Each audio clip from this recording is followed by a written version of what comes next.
Hello po. Hello po sa inyong lahat. Isang magandang umaga po sa inyong lahat. Ngayon po ay 12 ng Setyembre 2025 anyo. At ang oras po ngayon dito sa Los Angeles, California ay alas 6:43 ng umaga. Araw po ngayon ng Biyernes at medyo madilim pa. Opo. At nais ko po mag-vlog mga kababayan, mga minamahal, patungkol dito sa mga sinasabi ni Joel Villanueva. Opo, ako ay naiinis na po ako eh. Opo, at gagamitin ko na yung nalalaman ko sa pagtuturo sa Biblia. Opo.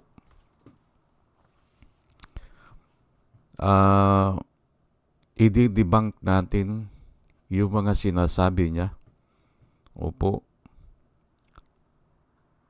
O kukontrahin natin. Ang title ko po ngayon ay kontrahin natin ang sinasabi ni Joel Villanueva, malinis ang kanyang pangalan. Yan po Aywan ko ba kung talagang born again ito o ano ang dinaanan niya. Pero isa din po sa nagturo sa akin sa Saudi Arabia, ang isa doon sa nagturo sa akin, o marami rin sila ay galing sa Jesus is Lord Opo. O kaya umaattend din kami. Kung minsan nagkuang kami yung bang kung anniversary, umaattend din kami doon sa Jesus is Lord. Si Pastor Joe ang kwan doon, ang pastor doon sa Jubel. Ngayon ay nagtataka ako bakit parang hindi niya alam ang proseso ng pagka-born again. O niloloko lang talaga ang tao. Ayan po Pero ako sasabihin ko bakit niloloko niya ang mga tao. Opo, sasabihin ko po. Una ay, if I testify for myself, sabi ni Jesus Christ, if I testify for myself, my testimony is not valid or is nothing or is not true. Yun po ang sabi ni Jesus Christ. Ay totoo naman kahit na sino sa atin ang mag-testify para sa ating sarili, hindi ba? Is not valid po yan O yung sasabihin niya na hindi ko hahayaan, sabi niya na madungisan ang aking pangalan, sabi niya. Ang ibig sabihin niyan, malinis ang kanyang pangalan. Ay ididibang po natin yan. Papatunayan natin na mali yan. Opo. At gagamitin ko po ang natutunan ko sa Biblia. Opo. At bihira nyo po marinig ito. Bihira po At ako nga ay nagtataka ako doon sa mga born again dyan sa born again dyan sa Pilipinas. Parang malayo yung discipleship training na naranasan namin sa Saudi. Napakalaking diferensya. At hindi lang po ako nagsasabi niyan. Opo, hindi lang ako. Halos lahat ng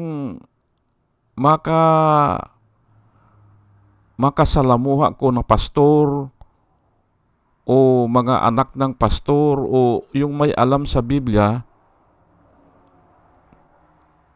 iba napansin din nila At yan po ang ikikwento ko sa inyo.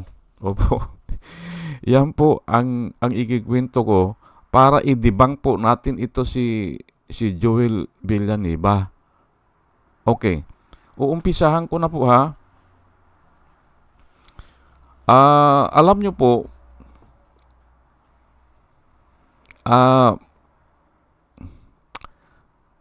yang born again, ang una pong tinuturo niyan, walang iba kung hindi ikaw ay makasalanan. Yan po ang unang itinuturo. Ikaw ay makasalanan at wala kang pag-asa. Yan po ang itinuturo. At wala kang kakayahan makapunta sa langit o baguhin mo ang sarili mo. Kasi nga, yung namana natin, patong-patong na yan eh. Patong-patong na mga maling idea. Opo, maling idea na lang. O maling pamantayan. Opo, kaya walang tsansa na maligtas ang tao o walang tsansa na baguhin ng tao ang kanyang sarili. Kita mo po yung sinabi po ni Rodrigo Roa Duterte, istupido ang Diyos. Yan po walang tsansa na maligtas pa ang tao kasi nga ay bakit daw hinayaan niya yung ahas doon o bakit pinayagan niya o bakit nagkaroon ng ahas doon. Ayun po, ganun po ang mga idea na nakukuha natin. Opo, walang tsansa na yun na maligtas o mabago pa ang kanyang sarili. Inuulit ko ang unang ipapaliwanag sa iyo, ikaw ay makasalanan, ikaw ay naligaw, ikaw kailangan mo ng Redeemer. Yan po ang unang topic. Wala na pong iba. Wala nang iba. Nung pumunta po ako ng Saudi Arabia, napasama ako dun sa yung pinasukan ko na kwarto, nagba-Bible study. O yung bahay na inuupahan namin, nagba-Bible study, mga born again. Unang araw pa lang, ay Bible study na. At pag may mga bisita o may mga bago, change topic sila. Change topic basta may bago. Ang topic nila, ang tao ay naligaw, ang tao ay makasalanan. Yan po ang topic nila. Ngayon, okay, ay hindi mo naman maintindihan kung ikaw ay makasalanan kasi walang comparison, walang reference. Kaya paunti-unti o pwede ring isabay sino si Jesus Christ o sino ang Diyos o sino ang Diyos Ama. Pwede ring isabay para may reference. Pero ang number one nilang tinatalakay, ang tao ay makasalanan. Ngayon, nagtataka ako ngayon dito kay Joel Villanueva, bakit iniitsapwira niya ang kanyang sarili? Hindi ba? Bakit hindi ba siya makasalanan? Yan po Hindi ba? Ang una pong tinuturo ng mga born again, basta una kang atin o una kang salta sa kanila, ang tao ay nagkasala nga at hindi nakaabot sa pamantayan ng Diyos. Romans 3:23, for all have sinned and fall short of the glory of God. Hindi nakaabot. Yan po Yan ang unang itinuturo at marami pong ganyan. Ay ito, Romans na ito, ay kay Isaiah mas grabe. Kay Peter, ganun din. Kay John, ganun din. Yung turo din ni Kristo, ganun din ang tao ay gumagawa ng kasalanan, sabi niya, dahil ang tao ay alipin ng kasalanan. General po yan. Lahat po yan. Ngayon ay ano itong sinasabi ni Joel Villanueva na malinis ang aking pangalan? Ay di niluloko lang niya pala ang tao, hindi ba? Paano ka makaka-recruit ng ng disciple kung hindi mo sasabihin na may problema ka? O ito ang problema mo, makasalanan ka at hindi ka makakaalis dyan, o ito ang paraan para makaalis ka dyan. Ganun po ang pinapaliwanag sa amin sa Bible study, yung unang atin o pangalawa, pangatlo, o hanggang 1 buwan yan. O, kaya nung nalaman ko na wala akong tsansa, ay simpre hahanap ka ng paraan. Ayun, i-introduce nila si Kristo.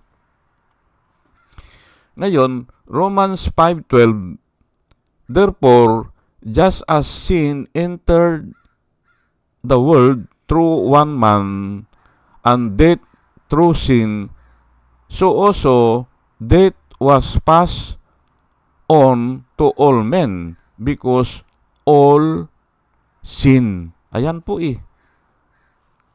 pumasok ang kasalanan o pumasok, ano ba ang nakasulat dito?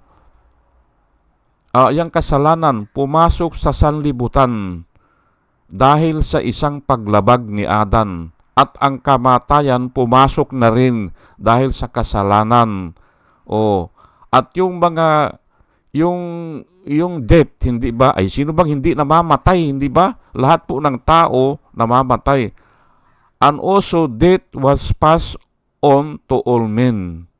Naipasa yung kamatayan. Kaya po walang exemption po kasi nga ay baka hindi ka pa halos wala ka pang isip, nagkakasala ka na o hindi ka pa marunong maglakad, nag-uumpisa na yan, kailang ka na nagsinungaling o kailang ka natutong magrebelde. Ayan po hindi mo na alam yan, pero yan po ang mga kasalanan. Ngayon ay 1 John 1:8 hanggang 10, if we say we have no sin, we deceive ourselves, and the truth is not in us. If we confess our sins, He is faithful and just to forgive us our sins and to cleanse us from all unrighteousness. If we say we have not sinned, we make Him out to be a liar, and His word is not in us. Ayan po. Di ba? Ano ang sinasabi ni Joel Villanueva? Malinis siya. Hindi niya papayagan na madungisan ang kanyang pangalan, at idinadamay pa niya pati yung tatay niya at saka nanay niya. Tinuruan daw siya. Ay bakit nai-involve siya ka sa ganyan? Hindi ba? At ang dami ng ebidensya. Pero hindi ko natatalakayan yan. Ang tatalakayan ko lang dito, yung dapat ang una mong sinasabi ay makasalanan ka. Yan po ang dapat na una sinasabi para yung sinasabi mo totoo. Ganun po yan. Ay hindi ang una mong sasabihin ay malinis ka. Paano yan? Liar ka nga Ang sabi dito liar ka Of course, wag nyo pong pagkamalian po wag po kayong magkamali. May mga tao na malinis na. May mga tao, okay, o nalinisan na, o patuloy na hinahangad na hindi siya magkasala, o patuloy na naghahangad na maging holy siya. Kasi nasa Biblia po yan Be holy because your Father in heaven is holy. Ayan po Ngayon, may mga tao talaga na ganun. Ay pero nga, kung ikaw ay kinahabagan ng Diyos, kung nakasungpong ka ng habag ng Diyos, baka pwede. Ganun po yan. Pero naandun po ang pagsisisi. Pag-amin muna Pag-amin, pagsisisi, o hihingi ng tawad, at makikipagkasundo ka kay Kristo. Ang sino mang nakipagkasundo kay Kristo o ang sino man nakipag-isa kay Kristo, siya ay isang bago ng nilalang. Ang lahat ay lumipas na, narito ang lahat ay bago na. Ayan po nakasulat sino mang tao na nakipag-isa kay Kristo. Parang marriage po yan Yung babae na iiba na ang pangalan. Ganon din ang sino mang tao nakipag-isa kay Kristo, siya ay isang bago ng nilalang. Ayan po pero ano ba yung pagkakaisa? Ano ba yun? Ay simpre ikukumpis mo yung kasalanan mo at mangangako ka ngayon na hindi mo nagagawin muli. At alam mo naman na hindi mo kaya yan, ay tulungan mo ako, Jesus Christ. Ayun po, makikipagkasundo ka. Tulungan mo po ako kasi hindi ko kaya ito yung mga kinangdang salapi, hindi mo kaya yan. Mahilig sa salapi, hindi ba?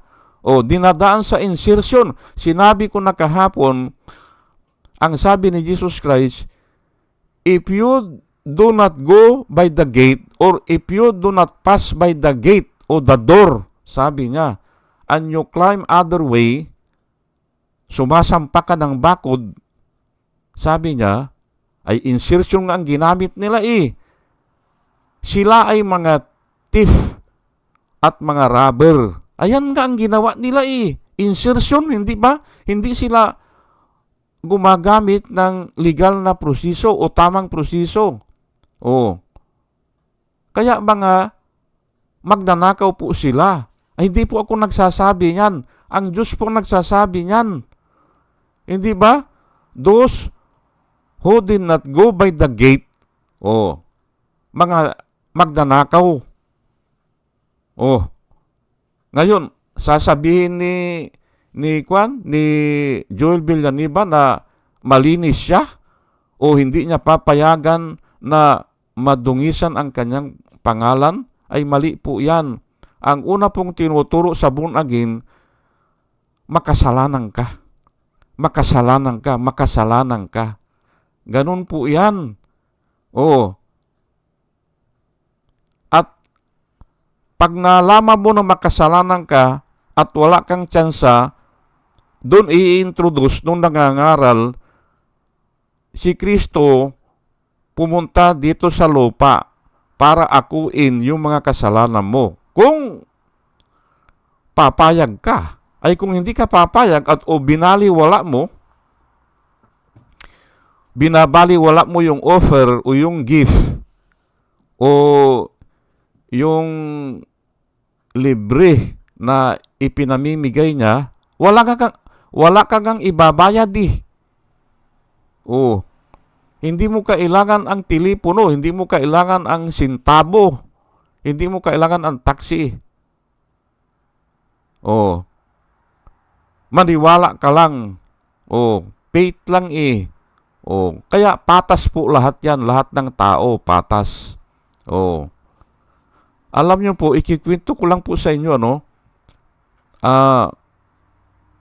nung nagturo po ako doon sa Ramo Magsaysay Polytechnic University ng engineering, ako ang unang nagturo doon ng engineering, yung Panterger. Ngayon, nung after a while, after 2 semesters, may dumating na isang electrical engineer din na anak siya ng pastor. Anak siya ng pastor. Ngayon, at ito, matalino ito kasi nung high school, editor pala ito ng yung publication nila nung high school. Editor siya kasi nga anak ng pastor. Pero sinabihan niya ako kasi parati kaming nagdidebate patungkol sa Biblia. Nagdidebate kami parati. Ang sabi niya sa akin, Ka Simon, sabi niya, ang dami ko nang makausap, ang dami ko nang nakadebate, sabi niya. Pero iba ka kung magpaliwanag, sabi niya. Very convincing ka, sabi niya. At walang paligoy-ligoy at suportado mo ng mga Bible verse, sabi niya sa akin. Ay naniniwala naman ako sa kanya. Okay. Mayroon pa akong isang nakasama na civil engineer naman. Kinikwento ko lang po sa inyo para maintindihan nyo kung ano itong sinasabi ko dito. Civil engineer naman na halos kababayan ko din ito, taga Sambales din. Pero alam ko yung bahay nila ay marami nagba-Bible study doon sa mga kapitbahay niya. Maraming relihiyon, maraming nagba-Bible study, kabi-kabila.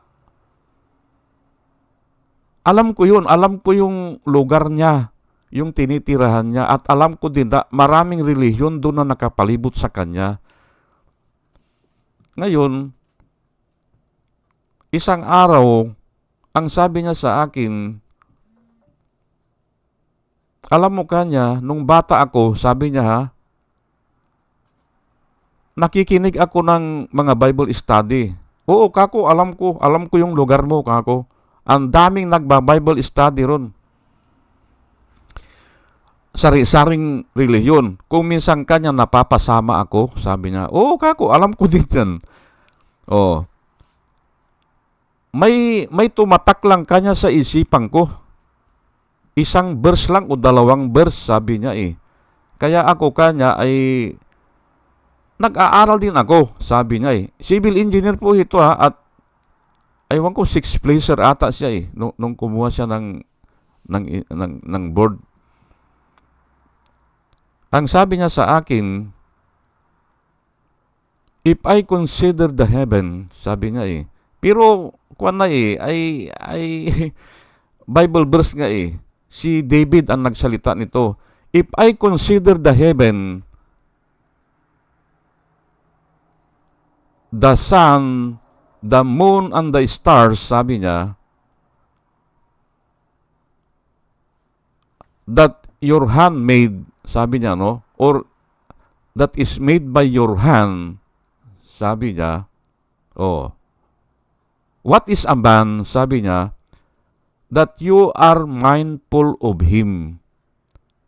And what is the Son of Man that you care for him? You made him lower than the angel. Ayun, You made him lower than the angel. Sabi niya. Tinanong ko siya, ay bakit naman kako hanggang ngayon nasa isipan mo yan? Ay bata pa siya narinig niya Ay hindi. Totoo naman yung nakasabi Ang bituin ay ginawa ng Diyos. Ay bakit pag-aaksayahan niya ng panahon ang tao? Yun ang sabi niya sa akin tama ka dyan kako. Tama ka. If I consider the heaven, sabi niya, the works of your hand, the sun, the moon, and the star, pag nakikita niya yan, ay what is a man, sabi niya, that you are mindful of him, and the Son of Man, that you care for him. Ay dapat hindi na tayo pansinin ng Diyos kasi nga buhangin lang tayo uputik lang tayo hiningahan lang tayo Yun ang sumasagi sa kanyang isipan. Ay tama ka dyan kako. Ngayon ay nung isang araw na naman, ganun na naman ang kwento niya. Ganun na naman. Ay tama ka nga dyan kako. Hindi na dapat iniintindi ng Diyos ang tao kasi nga ginawa niya ang mundo Ginawa niya ang universe. Ay what is a man? Hindi ba? That you are mindful of him. Or what is a son of man that you care for him?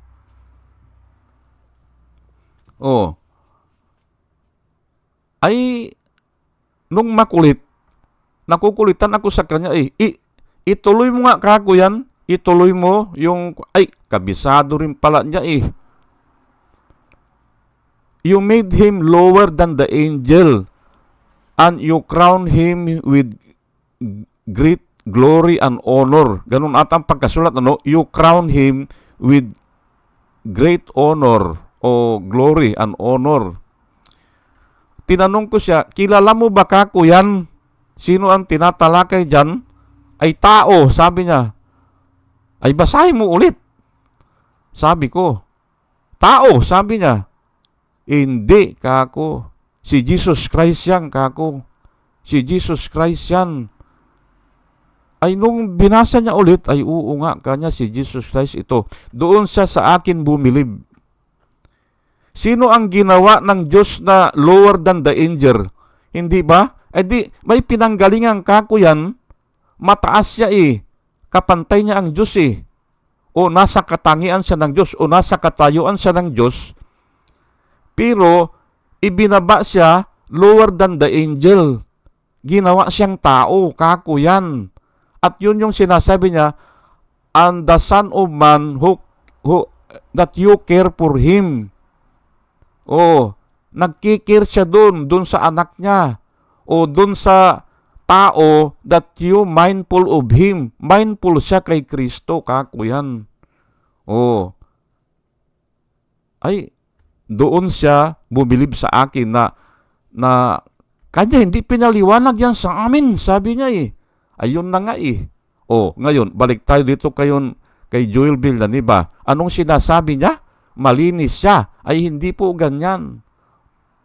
Opo, lahat po tayo ay nagkasala nga at hindi nakaabot sa kaluwalhatian ng Diyos. Bakit i-claim mo na nilinisan ka na o malinis ka na? Okay, granted Granted na nilinisan na siya kasi anak siya ng pastor. Tapos nagtuturo siya, hindi ba? Nagtuturo siya ng righteousness. Bakit umabot siya dyan sa ganyan? Hindi ba? Questionable yan. Yang pagka-born again niya. Questionable yan. Yang mga pagtuturo niya. Parang ganun lang yan kay Kibuloy. Ginagamit lang ang salita ng Diyos para sa negosyo o para magpayaman. At nakasulat naman po yan. Sa huling mga araw, gagamitin po ang salita ng Diyos para dyan sa ganyan, sa negosyo. Hindi ba? Ayan po, inuulit ko lang po, binibigyan ko lang ng emphasis, mali yang sinasabi ni Joel Villanueva. Mali yan. Kasi, nagtuturo siya Ang itinuturo niya para makumbinsi yung tao na ikaw ay makasalanan. Ako, ganun ako Hindi ako inalisan nung nagtuturo sa akin. Hindi ako inalisan Hanggang hindi ako nakumbinsi na kinumbinsi nila ako na ako ay makasalanan. Ay nung pinag-aralan ko nga ang buhay ko, pag-aralan mo kanya ang buhay mo. Ilang bisis ka nang nagsisi. Sabi niya, ilang bisis ka nang nangako. Lalo na sa mga bisyo mo. Tignan mo tignan mo sabi nila, yung mga tao na nakapaligid sa'yo, nabilanggo na. Hindi ba? Pero nagnanakaw pa rin. Kaya nga sabi nila, hindi pwedeng baguhin ng tao ang sarili niya. Kaya doon, maintindihan mo ngayon na talagang ang tao ay alipin ng kasalanan. Hindi ba? Huwag po kayong maniwala sa akin. Intindihin nyo po ang sarili nyo. Intindihin nyo yung mga kapitbahay nyo, mga kaanak nyo, yung malalapit sa inyo. Pag-aralan nyo ang buhay nila. Kaya ba nila? Kaya ba nila talaga na magpakabuti sila? Hindi. Hindi kakayanin. Of course, yung iba ay pansamantala, hindi ba? Pansamantala. Pero kung minsan, naando po yung balat kayo lang paimbabaw o just for a show. Hindi ba? Nagpapakabuti kunyari, pero just for a show. Yan ang nakikita ko kay Joel Villanueva. Hindi ba? Sige po, at hanggang dito na lang po at sana ay naipahayag ko yung idea ko na mali yung sinasabi ni Joel Villanueva. Na malinis siya. Hindi ba? Kung ordinaryo lang sana na tao na magsalita niyan, okay na Pero hindi Nagtuturo siya ng righteousness Hipokrito po ang tawag dyan. O sige po, at hanggang dito na lang po at sana tayo ay may natutunan o may wisdom na nanggaling sa Panginoon na ating nakuha. At muli mga kababayan, mga minamahal, isang magandang umaga po sa inyong lahat at salamat po sa inyong pakikinig. Salamat po ng marami. Salamat po.